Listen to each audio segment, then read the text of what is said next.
Alright guys, what we're looking at today is an iPhone 6S. Excuse me. You've got your pentalobe screws down at the bottom there. 2 of them.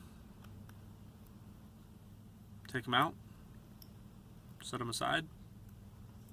And then you're going to get your iSesamo tool. And on the 6S's, you're going to see right around the headphone jack, there's a little notch in the bracket. So you just kind of want to get in between there, and you'll feel it right about there. And boom, kind of pop that edge just a little bit. Don't use the iSesamo all the way around. Grab your spudger and then just run it, breaking that adhesive around the parameter of the device. Today, this is a real-time repair, so keep in mind that it's 10 minutes.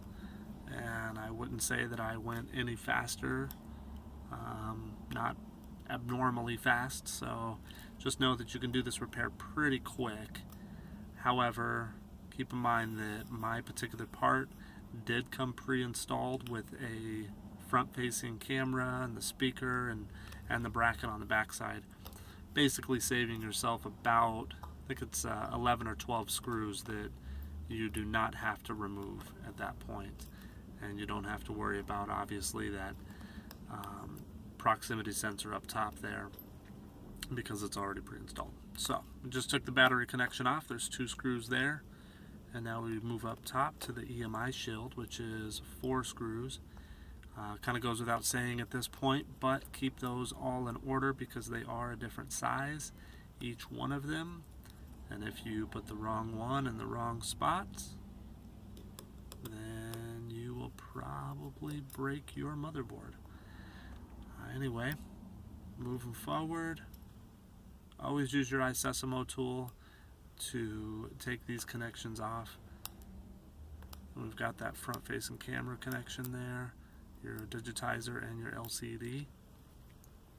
And you can generally get kind of right to the side of these connections and just pop them without damaging too much. So now you can set the phone aside and continue to work on the home screen, which is basically, for this particular repair, we're only going to move over the home button.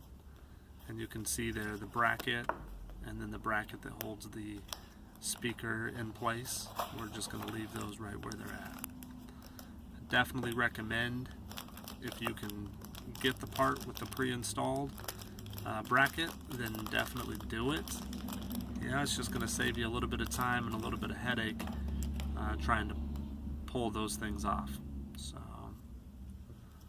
let's go ahead and grab those 3 screws at the bottom there. There's 2 holding in the bracket, obviously, for the home button, and then 1 going into the back bracket as well. I think they're all the same size, but I still like to keep them in order. And for this particular one, on the 6s and 6S's, most likely you don't need the heat gun.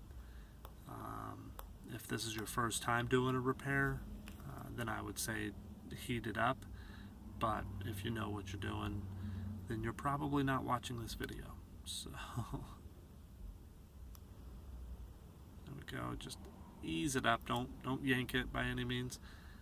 And you want to kind of pop it out from the front. So there's that little gasket around there, and then just barely ease that up out of place.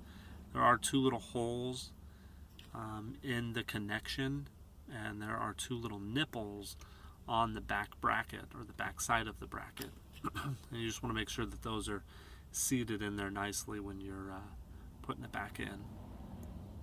And right now what I'm doing, obviously off camera, is cleaning around that home button. This particular customer had a lot of little gunk on there, and it's not necessarily you don't have to do it, but it's one of those things. I feel like if you're going to do a job, you should probably do it right the first time.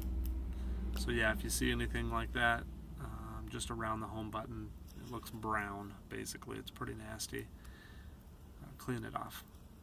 And then we're just seating that in there, And once I was basically pushing it down on the nipples and then folding that over and just kind of hearing that little click, so to speak. And then we're going to get the bracket back on there. Make sure you go under the back bracket with that one hole.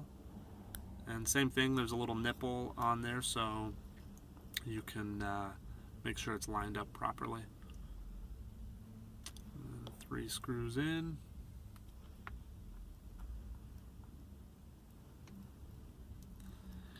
And what's nice about this repair is right after that you're pretty much ready to connect it back to the phone and test it. Just making sure that the LCD is working, digitizer is working. The unfortunate thing with this particular home button is that it won't tell you right away if there's something malfunctioning with it. Basically, like on the 7s and 8s, you'll know when you go to turn it on that it's not working proper, because it'll sit there for about 10 minutes on the Apple screen and then finally it'll glitch and then actually pull you into the phone. So here we go, we've got 3 connections. I like to just get right under there and just, you know, line it up nicely and feel it and hear it kind of click. And once you do, then you know that you are on. Battery connection, and then let's go ahead and test it. Most likely if you don't hear the little click, then it's not seated properly, but I have had, you know, some repairs go that way where it just, you don't ever hear it or really feel it, but it's on there and it's working. So looks good. I know some people don't like it, but I do leave the phone powered on when I'm putting those EMIs on with these remanufactured parts. You can get what's called a compression issue, which basically means that like that back bracket is tightened down too much, and when you put everything together, right now during the test it'll work. However, once you put it all back together and snap it into place, then the screen just goes black, and it confuses a lot of people. But it's a compression issue, and that's why I leave the phone on while I'm doing this here.